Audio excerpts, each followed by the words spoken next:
So I love a song that gives me directives. I love a song that starts with directives. Open your mind, unfold your heart. I love the use of those words. Unfold your heart, unpack it. Relax your senses, feel every part. Gary is quite a metaphysician. His music is extremely healing. And when you just hear that, open your mind, unfold your heart, relax your senses, and feel every part. He's basically just saying, drop everything. The title of my talk today is Let It Out. Let it out. Ernest Holmes talks about the word it in the thing itself, when in the first chapter of his book, The Science of Mind. And he calls it, when I say let it out, he's talking about God, the thing itself. So he calls God it. The teens, while your kids were with the teens, Dr. Ellen, they did this project called Let God Out. And all the teens, were you guys here for that? No, you were not teens yet, probably, when we did this. They did these videos of what it means to them to let God out. It's one of my favorite videos of Nora that I will cherish and have for the rest of my life. And then Manny Milner, she took all of them and created this beautiful video called Letting God Out. And the teens really got it, that there was something inside of them that wanted to get out, and they were unabashed in their willingness to call it God, letting their greatest self out, letting their most amazing self out. Ernest Holmes said this, "Wake up, your word is all powerful." So this month, we're talking about awakening. This whole year is about awakening. And so Ernest Holmes says, wake up to the fact that your word is all powerful. Now, today is the day right before I start a new mental muscle tomorrow. And it's funny because when Ellen was up here talking about, we were trying to rush to the destination. And, there was days this week I was like, oh my God, 16 more weeks of mental muscle. And I had to really slow myself down and say, wait, what's week one? It's your word, the word. Just take this as a journey, not as a let's get to week 16. This will be my 19th mental muscle. So when Ernest Holmes says, wake up, your word is all powerful, I had to take time this week and say, so what is my word going to be for this next mental muscle? And this one word kept coming to me over and over and over. And I was like, nah. I kept saying no, and I was like, wait, stop. If this word keeps coming to you, perhaps that's the word. It is, and it will be my word for mental muscle. But that word is all powerful. Every word we speak is all powerful. Whatever we let out is powerful. When we decide to say yes to something, it is a powerful moment. But that means you got to say yes to it. Yes to a career, yes to a profession, yes to passion, yes to love, yes to health, yes to whatever it is you want to manifest, you have to say yes. Yes is a word, but behind the word is the consciousness of yes. So my question to you today is, what are you going to let out? What has been in there that you've just been waiting to let out? Gary says in the song, go deeper still until you come unwound. Any of you feel unwound these days? Any of you feel like this time in isolation in this pandemicville is a little unwounding? That it just kind of makes you a little crazy? I'm here to tell you that's okay. Crazy is okay. It is okay to be unwound. It is okay to be, as I look around this sanctuary, it is okay to be disorganized. It's okay to just let things fly and see where they're going to land. Not grab them and then make them go where you want them to go. That's not unbound. That's called bound up. So this whole concept, he says, go deeper until you come unwound, unbound. Meaning to just let go, to let it out. So our theme this year is awakening. Here's the thing about awakening, though. Once you wake up, you got to get up. Think about it. Once you wake up, you can't just lay there in bed all day, Tiffany, right? Because God knows you don't. You can't. You can't just wake up and go, oh, I'm awake. No, you've got to wake up and then get up and then get out and let whatever is inside of you out. So awakening is great, and I want our whole year to be about awakening, but I want the next step to follow it. This is not just about, oh, I'm awake. No, if you are awake, you are out and proud. If you are awake, you are up and you are out. So Ernest Holmes said this: one of the great difficulties in the new order of thought is that we are likely to indulge in too much theory and too little practice. One of the things I love about our center, certainly about our new education committee and the new way we want to teach the science of mind, is that it's not about the theory. It's not about memorizing slogans and statements. It's not about being able to quote Ernest Holmes or Thomas Troward or any of the great mystics. It is about living those things. Are you willing to practice this stuff? Are you willing to let it out? If you know how powerful your word is, if you know how powerful your mind is, if you know that your life is going to show up based on, as Ellen said, what you do today, you want to know what your future is going to be? Check into your mind right now. There's your future. What are you thinking about now? Are your worries, your doubts, your fears, are all of those things the things that you're going to move forward into the future? Or are you going to just let yourself be a little unbound,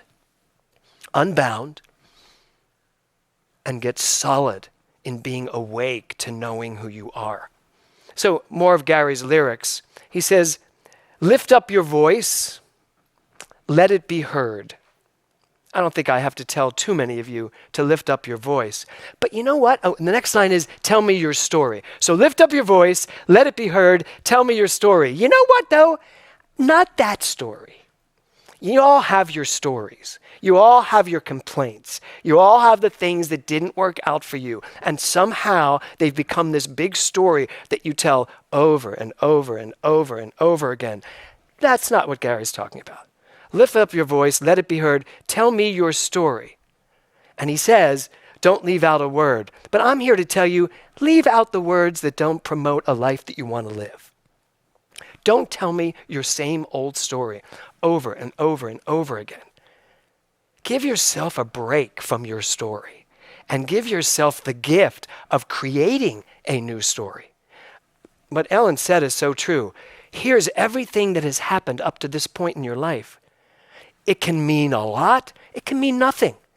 You can base your future on this. You can base your future on none of it and actually have some intuitive thing come through you that says, I think I'll be a blonde. I think I'll do this. Why not? That's unbound. So when he says, tell me your story, I want to hear your story. But you know what your story needs to start with? I know who I am. And here's my story. And not even the story of how did I get there. I can give you my whole story of Jimmy Mellon on Charles Street in Philadelphia thinking he was going to be a Catholic priest until he realized that that didn't include some things that he was interested in. And so he moved to a different place. And then he moved to Broadway and did some Broadway stuff.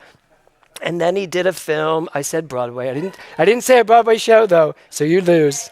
I haven't said it. And then he went to Broadway and did some things.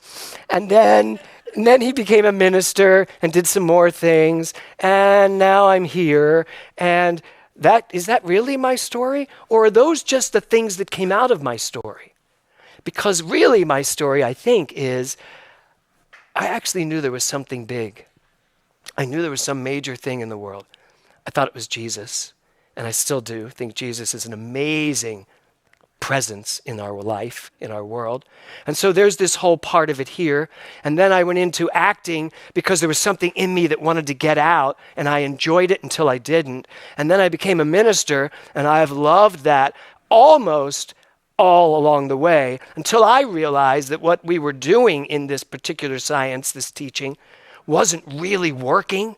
And now there's something new in me that wants to reinvigorate the entire concept of what New Thought is and what religious science is. That's fun for me. That's exciting. That's my story. And I know that my story is going to just keep evolving and evolving as Ellen opens Global Truth Center Brooklyn, Queens, New York, whatever it is. Right? It's just going to keep growing and going because every single person you touch and every single person I touch becomes part of your story. And your story does not end because it goes out through that person. It goes out through Eric, it goes out through Tiffany into the world. These boys right here, Nate and Luke, I will be a part of their story, whether they like it or not. As they move out and become so successful in whatever they choose to do, I will have been part of their story. So I live on that way. We all do. That's the story we need to pay attention to. Not the, and then this happened, and she said this, and I did that. That's not your story. That's not your story. That's your wall. That's the thing you hide behind. So, awakening. He says at the end of it, unbound. And unbound means this: not provided with a proper or permanent cover. That's the one I wanted to take. It's about a book, obviously. Unbound means to be not provided with a proper or permanent cover. I don't want a cover. I don't want to be bound into something that is specific. I want to be open. I don't need a cover. And as it says here, I don't need a permanent cover. I don't need to be provided with something that's proper. I don't need that. I need to throw off the cover of this book and not have it so easily read. My book should not say, this is who you are. Because I am, as Ernest Holmes says, the unlimited. I am the unlimited access of the universe, regardless of the cover that you've been using to define yourself. So just take a minute and think. Right now, what's the cover of your book say right now? What does the cover of your life say right now? Safe? I've lived my life safe? How to live a safe life? I know Ellen's like, no. Is it crazy? Crazy. Is it just, I have lived, loved, laughed, I've done everything? Well, that's not a cover you want either, because you haven't done everything. Or is it just maybe unlimited? I am unlimited. It's a good thing for you to think about. What's the title of your book? So Ernest Holmes says, we are not here to just announce a principle. We are here to prove it. We are not here to announce a principle. We are here to prove it.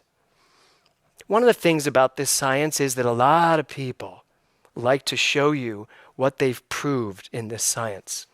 I'm guilty of that at times. I used my cancer to prove that I could use this science to heal myself. And I do believe that my consciousness, my mind, was an integral part, as the entire team around me shared, was an integral part of me healing from the inside out. I get that. So I get to say I proved that to myself. And by the way, it's only ever to yourself. If you're proving this science for other people, you're not really proving it. You have to prove it to yourself, because the only power is within you. I have proved it many times, but I have to tell you, if I think about proving this science, I am barely scratching the surface of what there is to prove in this science. If we are truly unlimited, then finding a parking place really shouldn't be the litmus test of, do you understand this teaching? Healing yourself of cancer even shouldn't be the litmus test, because you know what happens. Basically, no one really believes that's what did it. It was the chemo. It was the radiation. Even with Louise Hay, I remember when she did an interview at CSL, or Religious Science International at the time, and she said what really upset her was so much was that when she went back for her diagnosis after having ovarian cancer and clearing it completely, the doctors said she was misdiagnosed. And she said, so did I really prove it, or was I misdiagnosed? So really it's just about, what can you prove to yourself? That really is the most important part of this whole thing. So, what are you ready to prove for yourself? What are you ready to prove for yourself? It's all about you. Think about it. What are you ready to prove? There was a time that I was ready to prove that I could fill a stadium on a Sunday. I wanted to go the Joel Osteen route. But that's not me. That's not what I really want to prove. So what do you want to prove to yourself, for yourself? Only you, not to the world. Notice those are very different things. Proving yourself to the world is about ego. Proving yourself to you is about identity. So what do you want to prove to yourself? This is the year to do it. I know as I step into these 16 weeks of spiritual boot camp, that's what I'm going to be asking myself the whole time based on my word. So it's all about you, your willingness to let it out. And frankly, no one can let it out of you other than you. You're the only one that can let it out. You're the only one that can identify what that it is. So what is it? If you are going to spend this year with me awakening, what are you awakening to? Are you willing to let whatever comes through you, to whatever awakens you, whatever wakes you up, are you willing then to get out, to let it out, and prove it for yourself? Ernest Holmes said, "Wake up. Your word is all powerful." What word are you ready to let out? And when he says word, he means your consciousness. He means what beliefs are you willing to put in place to let your life soar? Wake up and let your word out. My last question for you today is, what is your word going to be? What are you willing to prove? As soon as you decide what that is, you've awakened. Now, you've woken up. Get up. Get out of bed and start living from that perspective, whatever it is.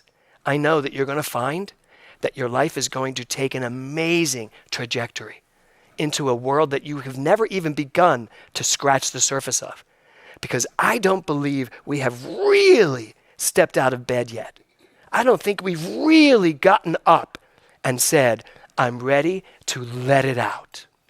So maybe today's the day. Find your word, prove it, and let it out. Namaste.